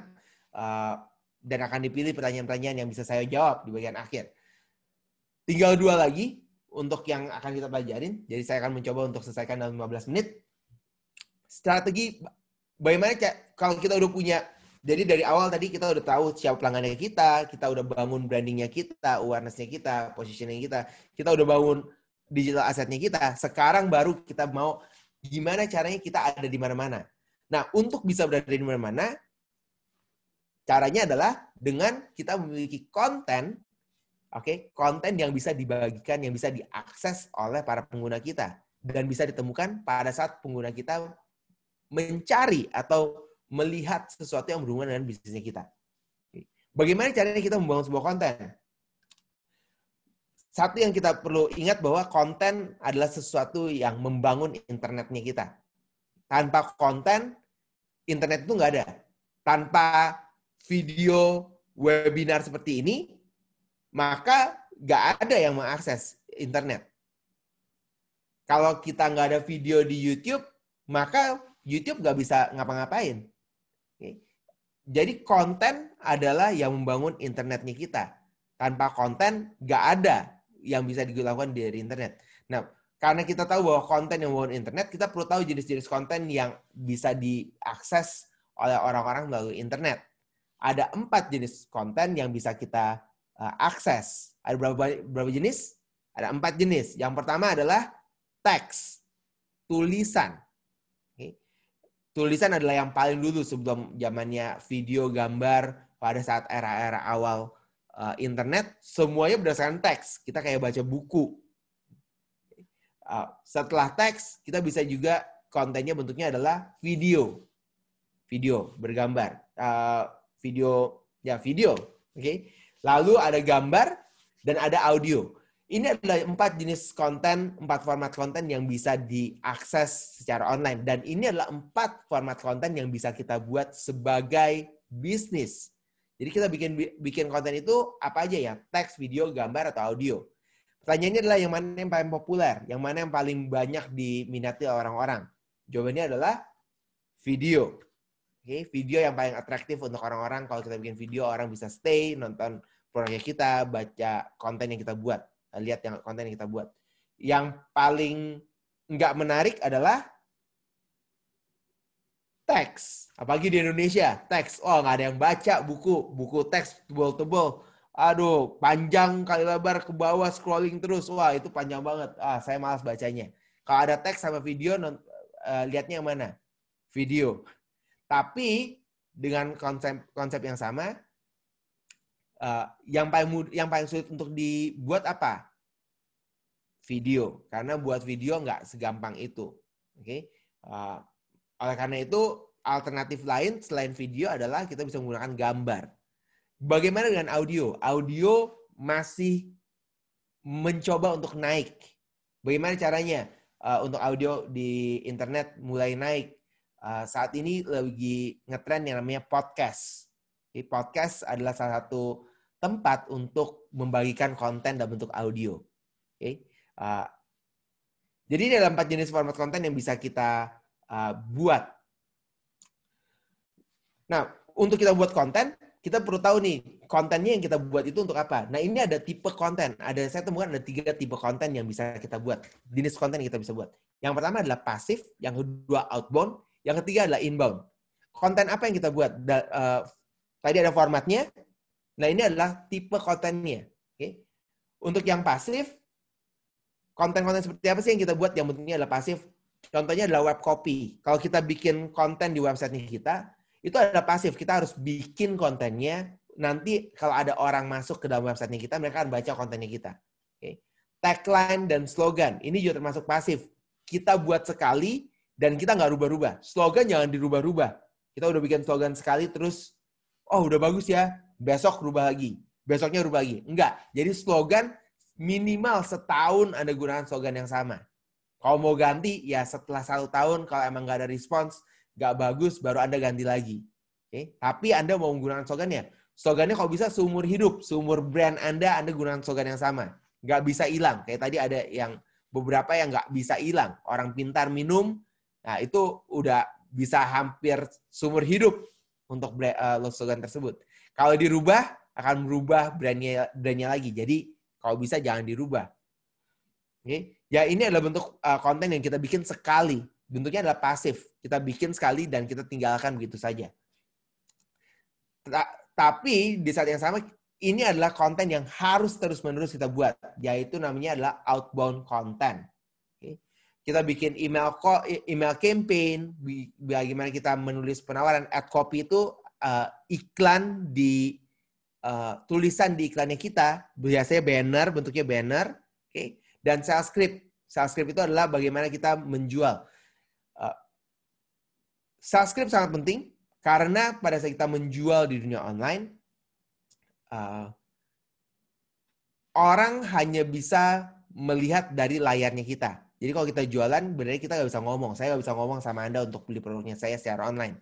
Karena pada saat saya ngomong satu persatu, waktunya habisnya banyak banget untuk menjual satu produk. Ya. Tapi yang kita buat adalah kita bisa bikin konten untuk berjualan.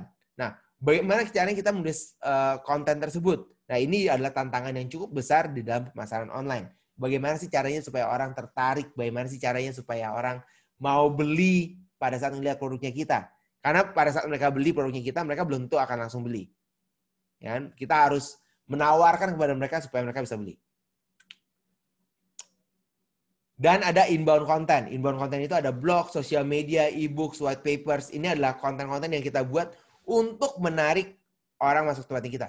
Apa bedanya antara outbound content dengan inbound content? Kalau inbound, kita mencoba menarik orang-orang untuk masuk ke dalam dunianya kita, ke dalam pemasaran kita. Sedangkan kalau outbound, berarti kita mungkin menggunakan iklan untuk memberitahukan pada orang-orang mengenai apa yang kita lakukan. Oke? Untuk membuat brandnya kita ada di mana-mana, strategi yang paling banyak digunakan adalah kita membuat inbound content. Dan ini adalah bagian yang sangat penting untuk Anda bisa berada di mana-mana. Anda harus membuat konten sebanyak-banyaknya, sehingga pada saat orang mencari sesuatu yang berhubungan dengan bisnisnya Anda ada di situ. Jadi misalnya, sosial media. Gimana sih caranya supaya kita ada di mana-mana? Kalau misalnya Anda jualan tumbler, maka Anda ingin membuat konten tentang tumbler, setiap hari Anda bagikan tentang tumbler. Sehingga pada saat orang mencari di Instagram misalnya, mereka cari hashtag tumbler, brand Anda selalu muncul. Kalau tadi ada ayam suwir, gimana caranya supaya pada saat orang datang, pada saat orang cari makanan buat anak, misalnya makanan anak, gimana caranya ayam suwirnya itu muncul terus? Caranya adalah dengan membuat konten terus-menerus. Sejauh ini bisa dimengerti? Oke? Jadi itu adalah hal yang perlu Anda lakukan ke dalam bisnisnya Anda. Anda harus bikin secara terus-menerus. Kontennya dibuat terus-menerus. Oh, saya nggak punya waktu untuk bikin konten. Anda buat waktu untuk bikin konten. Karena, sekali lagi, internet dibangun dengan konten. Kalau kita mau ada di mana-mana, caranya ada dua. Yang pertama adalah outbound, yang kedua adalah inbound. Kalau inbound, Anda hanya butuh waktu, effort, usaha untuk membuat ada di mana-mana. Kalau Anda menggunakan outbound, Anda butuh budget marketing untuk bisa ada di mana-mana. Pilihannya ada di Anda. Oh, saya mau ada di mana-mana supaya pada saat orang ngelihat kita selalu ada. Pasang iklan di Facebook, pasang iklan di Google, pasang iklan di tempat lain. Ya boleh nggak? Boleh aja. Tinggal kaliin aja budgetnya. Budgetnya nggak kecil. Untuk Anda yang pengen tahu berapa budget yang dibutuhkan untuk beriklan, oke? Yang bisa saya bagikan, kalau Anda buka YouTube, saat ini Anda buka YouTube, dan di atasnya itu suka ada iklan, oke? Di atasnya suka ada iklan, itu iklannya bayarnya per hari. Oke? Untuk masuk di iklan YouTube per hari itu, satu hari hanya boleh ada satu perusahaan. Dan satu perusahaan itu bayar ratusan juta. Sekitar mungkin 300-400 juta untuk bayar iklan satu hari. Itu adalah budget marketing yang perlu Anda keluarkan untuk bisa ada di YouTube dalam satu hari. Kalau Anda menggunakan outbound content. Oke? Kalau Anda menggunakan inbound, Anda perlu membangun konten secara terus-menerus. Anda mungkin lihat ada beberapa orang yang kok kontennya dia selalu bikin setiap hari. Kenapa? Karena dia mau ada di mana-mana. Pada saat orang mencari sesuatu, dia muncul. Dan membuat inbound kontennya gimana? Sesuai dengan target pelanggannya Anda.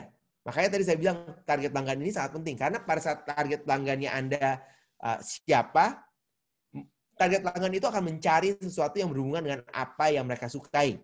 Okay? Maka Anda ingin berada kemanapun saat pelanggan Anda itu mencari sesuatu. Kalau kita targetinnya ke orang yang lebih luas, maka sangat sulit untuk menargetkan pada semuanya. Effortnya kita, kalau tadi Anda bilang, oh bikin konten susah. Nah kalau targetnya untuk banyak orang, lebih susah lagi. Jadi Anda harus membuat satu strategi yang lebih efektif dan efisien untuk membuat strategi yang tepat untuk target audiens yang Anda targetkan. Jadi kalau targetnya kepada A, ya udah A. Anda bikin konten semuanya untuk A. Kalau Anda suka pencinta kopi, ya udah Anda bikin konten semuanya tentang pencinta kopi. Gimana caranya bikin kopi yang enak, gimana caranya kopinya tahan lama, gimana caranya rasanya nggak berubah, apa yang harus dilakukan, pemilihan biji kopi, gimana cara giling kopi, dan seterusnya. Kenapa saya tahu kopi? Karena saya juga pencinta kopi. Kayak saya contohnya pencinta kopi. Oke? Jadi konten yang harus Anda buat adalah bagaimana Anda membuat konten untuk inbound kopinya Anda. Oke? Dan pada saat inbound copy akan menarik orang-orang yang mencari. Kita sebutnya sebagai inbound search. Orang-orang yang mencari. Orang yang mencari itu seperti apa? Orang cari di Google. Di Google mereka cari Ryan Cristomojono. Orang di Google cari Toffee Dev. Okay? Itu adalah inbound search berdasarkan dari brand. Namanya, branded. Okay? Ryan Cristomojono cuma Ryan Cristomojono doang. Siapa yang cari Ryan Cristomojono? orang yang udah kenal saya. Mereka cari di Instagram Ryan Kristomulyono. Okay? Mereka cari di Twitter Ryan Kristomulyono. Okay? Mereka yang sudah tahu namanya saya, mereka akan melakukan pencarian. Berapa banyak yang akan mencari berdasarkan branded name-nya Anda? Tergantung dari awareness yang Anda buat. Semakin besar awareness yang Anda bangun, maka yang mencari Anda akan semakin banyak. Namun kebanyakan bisnisnya kita belum sampai ke bangun awareness-nya itu. Saat ini nama saya kalau cari di Google, untungnya udah keluar. Kalau Anda ketikkan Ryan K, udah ada satu suggestion yang dikeluarkan sama Google. Kristomulyono. Sebelumnya nggak ada. 10 tahun yang lalu cari Ryan Kristomulyono, saya harus nyari yang lengkap. Sekarang mulai oke bangun awareness-nya. Oke. Tapi kebanyakan adalah kita menarikkan pada yang non-branded search. Non-branded search itu seperti apa? Pelatih digital marketing, jasa SEO Jakarta, sesuatu yang berhubungan dengan bisnisnya saya. Nah, dengan Anda mengetahui bahwa ada yang branded dan non-branded, Anda bisa menargetkan, kira-kira saya mau ada di mana-mana pada saat orang mencari apa ya? Apa yang berhubungan dengan brandnya saya? Dan setiap pencarian yang Anda ingin berada di situ, Anda buat konten untuk pencarian tersebut. Instagram, maka Anda harus bikin konten secara reguler supaya Anda bisa muncul di bagian yang paling atas pada saat orang cari sesuatu. Oke. Di Facebook juga harus melakukan hal yang sama. Di YouTube melakukan hal yang sama. Di search engine, di Google juga melakukan hal yang sama. Anda harus membuat konten yang terus-menerus dibuat untuk menjadikan brand Anda lebih dikenal. Oke. Gimana cara supaya brandnya lebih dikenal? Konten yang Anda buat pun harus mencerminkan Anda. Tadi saya kasih tahu bahwa 4 jenis konten, 4 format konten yang bisa dibikin. Teks, gambar, video, dan audio. Teks dan audio kita nggak bisa lihat secara visual. Gambar dan video, Anda bisa menggunakan warna dan logonya Anda. Jadi begitu orang ngelihat, oh konten bentuknya seperti itu. Wah, ini brand ini banget nih gambarnya. Setelah mereka aware sekali, aware 2 kali, aware 3 kali, baru setelah itu mereka mungkin akan membeli produknya Anda. Setelah mereka terkena brand Anda beberapa kali. Rata-rata berapa kali sih orang perlu melihat brandnya kita sampai mereka mau tahu bahwa kita itu siapa? Kira-kira 8-12 kali mereka ngeliat brandnya kita, mereka baru mau tahu kita itu siapa. Baru mau tahu, baru appeal. Kalau kita munculnya cuma sekali, kita nggak muncul lagi.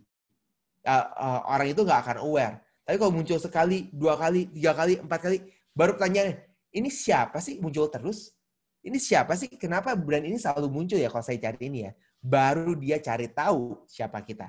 Baru di situ kita masuk appeal. Karena sekarang brandnya ada banyak, di pelatihan kita ini aja ada 800 orang yang mengikuti webinar ini, okay? Berarti ada 800 brand, okay? Maka Anda harus tampil berapa kali supaya orang itu aware dengan Anda. Kalau Anda nggak tampil, nggak muncul-muncul, maka ya nggak bingung kalau orang nggak tahu brandnya Anda itu siapa. Dan ini butuh effort. Saya nggak bisa bilang bahwa ini gampang, tapi ini ada satu tindakan yang Anda harus lakukan secara terus-menerus. Okay? Hal ini kita lakukan untuk mudah ditemukan, dan kita perlu membuat konten yang sangat banyak.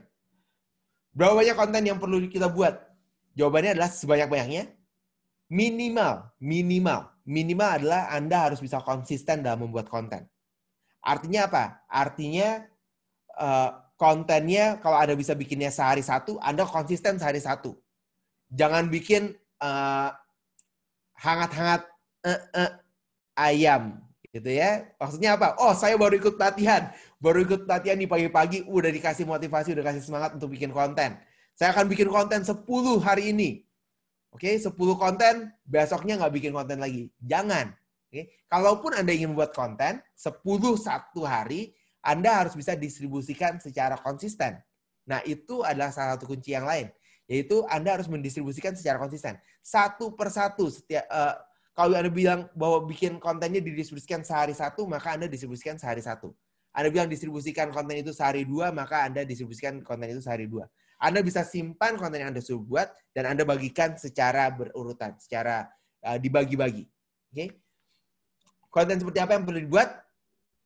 Konten yang sesuai dengan target pelanggannya Anda, konten yang sesuai dengan brandnya Anda. Okay? Jadi itu adalah konten yang perlu dibuat. nggak bisa buat konten gimana? Cari orang yang bisa bikin konten buat Anda, atau Anda belajar konten. Nggak ada cara lain. Saya malas bikin konten. Ya udah, saya juga malas bikin konten. Makanya kalau Anda lihat di websitenya saya di tofidev.com, beberapa konten, bukan beberapa. Sekarang udah semua konten bukan saya yang tulis. Yang bikin siapa? Timnya saya yang saya minta untuk bikin konten. Kenapa? Karena saya nggak bisa bikin konten. Saya bikin webinar seperti ini untuk membuat kontennya saya. Oke? Baik. Varian. Yes, waktunya udah mau habis nih. Iya, Yes. waktunya karena sudah semakin sedikit, ada materinya sangat menarik, tapi apakah mungkin ada slide terakhir atau mungkin ada slide yang ditunjukkan untuk people? Silakan. Oke, 5 menit. Oke, tugas Anda sekarang. Wah, ini udah tugas nih, supaya besok lebih gampang. Tugas Anda sekarang adalah, yang ini nanti materi mungkin dibagikan sama tim, bisa bagikan kepada mereka. Boleh. Oke, tugasnya Anda adalah Anda harus membagikan mengetahui target audiensi Anda. Saya udah bikin form, saya udah punya form yang saya gunakan ke dalam kliennya saya, bisnis saya. Ini ada form, tinggal Anda isi. Oke, Anda tentukan tadi demografiknya siapa, psikografisnya apa, menjelaskan avatarnya Anda apa. Lalu Anda isi goal grid-nya, pain frustration-nya mereka apa, goal desire-nya mereka apa, fears implication-nya apa, dreams aspiration-nya apa. Setelah itu, tugasnya Anda adalah Anda membangun brand identitasnya Anda. Apa aja? Anda perlu brand name, slogan, visi, misi, logo, dan brand color. Oke? Setelah hal ini Anda isi semua, baru setelah itu Anda, kalau Anda udah isi, Anda buat konten berdasarkan dari brand identity yang sudah Anda buat. Bikin konten sebanyak-banyaknya, masukkan ke dalam sosial media, ke dalam web. Pertanyaan yang tadi, satu lagi terakhir saya akan tunjukkan kepada teman-teman mengenai bagaimana caranya kita menentukan color. Ini adalah tools yang saya gunakan, yang paling banyak saya gunakan untuk menentukan color untuk bisnisnya saya. Saya gunakan satu website namanya Coolers. Okay? Di sini kita bisa generate color. Okay? Warnanya itu seperti apa untuk teman-teman. Jadi di sini ada generate color. It's good tools dan gratis. Kalau Anda menggunakan website, menggunakan desktop, Anda harus gunakan ini. Anda bisa generate, Anda bisa pencet spasi untuk mengganti warnanya. Saya akan tunjukkan di sini.